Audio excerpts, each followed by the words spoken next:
America and the heartland of this country. And one day, he got the call to the majors. We were all sitting in the lobby there in Venezuela, and Mr. Trouppe, I said, that's me, yeah. You wanted on the phone, long distance. I said, all right. I went over, and when I heard it, I said, yeah, this is Quincy Trouppe. All right, Quincy, Hank Greenberg. I said, who? Hank Greenberg, Cleveland Indian. I said, well, goodness, this is a surprise. How would you like to play with the Indians this year? I said, I'd love that very much so. Quincy was past his prime and lasted just 6 games, but he can always look back on his glory days in the Negro Leagues because, unlike most, Quincy had the foresight to take movies. Taking movies was something that I just loved to do, and I kind of got a knack of how I could do it. And I used to read up on it. I used to buy these magazines all the time about movie magazines and all that. And I got to the point where I could understand quite a bit about taking pictures. He still has some of the films that he took, but many of them were lost or stolen. And he probably had filmed some of the All-Star games. He had some films of Josh Gibson swinging. He had some film, some real footage of Cool Papa running. He had all of this, but it was lost. Here then is what remains of one man's first-hand view of the Negro Leagues. That's me. I hit on an average, I guess, about 25 or 30 home runs a season, because I wasn't a home run. I was more or less a line drive hitter. Good average. I always had a good average. King Tut was somewhat of a clown, and then Goose Tatum was also, and they worked together doing intermission, and boy, they had people just rolling, laughing all the time, and they would get out there on the mound and perform, and that's when the people really got the kick out of them. Oh, they were something. I wasn't a good sleeper on the bus. I watched everything that was happening. Matter of fact, I didn't sleep much on the bus. Oh, sometimes they'd play cards and talk, and things like that. And some of them didn't do nothing but sleep. We didn't travel through the South much.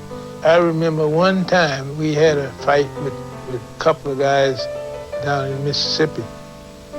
But it wasn't didn't anything come of it, because we just left.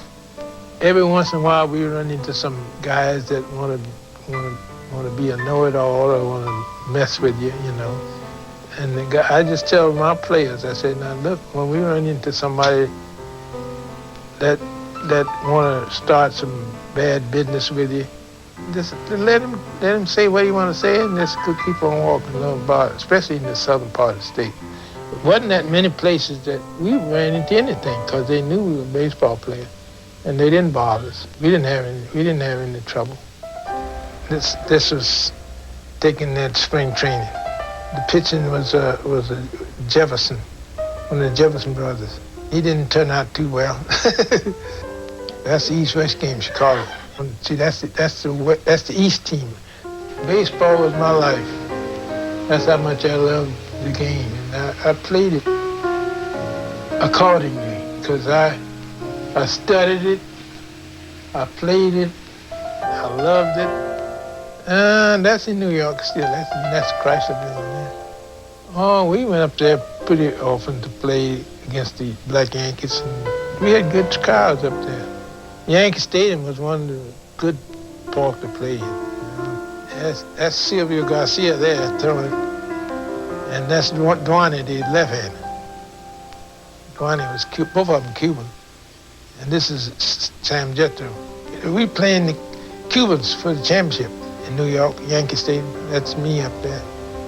When I first started with the St. Louis Stars, we played 2 games with Max Carey's All-Stars. We won the first 2 with just ease. And they had the Wayner boys in the outfield, and we beat them 2 games so bad that they wouldn't play the third. They went to Memphis. I'm just telling you how it was. The team in Canada was all different nationalities. That's Magley, Sal Magley. But we won the championship. We played for the championship, and I hit the ball out to win the ball game in an extra inning ball game. And Cuba was the best baseball all together, because they had a lot of players that had played in the major league, and they were still good. They were still good ball players. I liked Puerto Rico because it was nice, and we won the championship for that place there, you know. And after we won the championship, see, they made me honorary mayor, you know. And it was nice. I mean, they treated me real nice there. A lot of pretty girls there.